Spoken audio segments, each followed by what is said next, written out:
मेरा नाम मोनिका है। मैं जवान और खूबसूरत हूँ। दिखने में बहुत हॉट लगती हूँ। आज मैं आपको अपनी स्टोरी सुनाने जा रही हूँ। कुछ दिनों में होली आने वाली थी।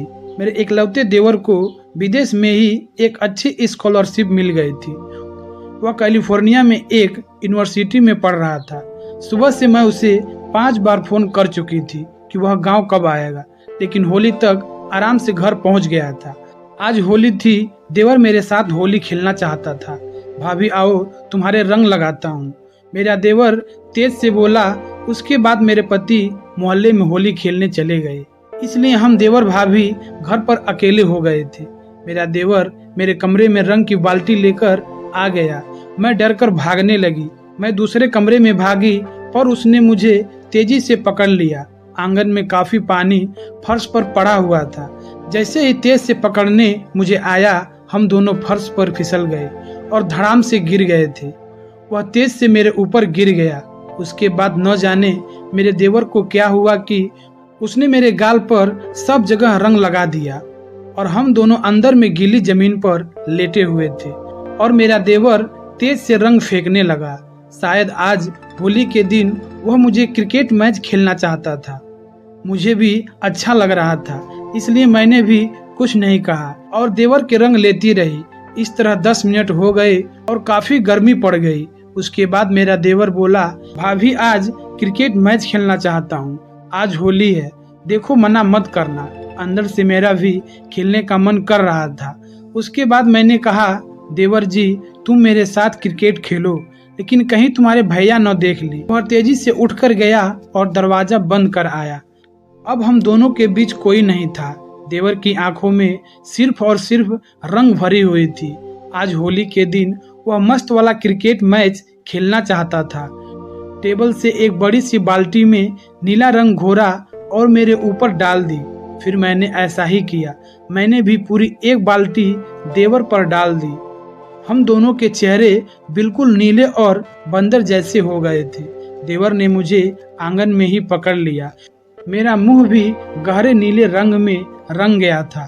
हम दोनों आंगन में खड़े थे और देवर ने मेरे को रंग लगाया जा रहा था। इधर मुझे बहुत मजा मिल रहा था। उसके बाद मेरे देवर ने मुझे कहा कि भाभी जी अब हम दोनों बहुत गीले हो चुके हैं, अब हम दोनों को चेंज कर लेना चाहिए, क्योंकि अगर ज्यादा लेट किया तो भैया आ जाएंगे और हम मस्त वाले क्रिकेट का खेल नहीं खेल पाएंगे और मेरा आज बहुत ही ज्यादा क्रिकेट खेलने का मन कर रहा है। उसके बाद मैं अपने रूम में चली गई और चेंज करने लगी। चेंज करने के बाद अपने बेड पर बैठ गई। उसके बाद लगभग 5 से 10 मिनट बाद मेरा देवर मेरे कमरे में आया और आकर मेरे बेड पर बैठ गया। बेड पर बैठने के बाद मेरे देवर ने मुझसे कहा कि भाभी जी अभी तो भैया मुझे लगता है नहीं आएंगे, तो आप तब तक चाय बना लीजिए, क्योंकि मैं थका थका सा लग रहा हूँ, क्योंकि चाय पीने के बाद मेरी ताकत और बढ़ जाती है और क्रिकेट का मस्त वाला खेल खेलता हूँ। उसके बाद मैं खड़ी हुई और किचन में चली गई। किचन में जाने के बाद मैंने एक कप मस्त वाली चाय बनाई। चाय में मैंने एक ताकत वाली गोली भी डाल दी थी, ताकि मेरे देवर मेरे साथ क्रिकेट का खेल लंबे समय तक खेल सके। उसके बाद मैं चाय के साथ बिस्किट एक प्लेट में रखी और अपने कमरे में चली गई। कमरे में जाने के बाद मैं और मेरा देवर ने आराम से चाय बिस्किट का नाश्ता किया। चाय नाश्ता करने के बाद मेरा देवर एकदम जोश में आ गया और जोश में आकर वह सीधा मेरे साथ मस्त वाला क्रिकेट खेलने लगा। मेरा देवर इतनी तेज क्रिकेट खेल रहा था कि मैं तो एकदम जन्नत ही महसूस कर रही थी। मेरे पति ने आज तक मेरे साथ ऐसा मस्त वाला क्रिकेट का खेल नहीं खेला था, क्योंकि मेरा पति दवाई लेने के बाद भी अच्छे से क्रिकेट का खेल नहीं खेलता। मेरा देवर एक ही गली में 1 घंटे तक लगातार फुल स्पीड में मेरे साथ मस्त वाला क्रिकेट खेल रहा था।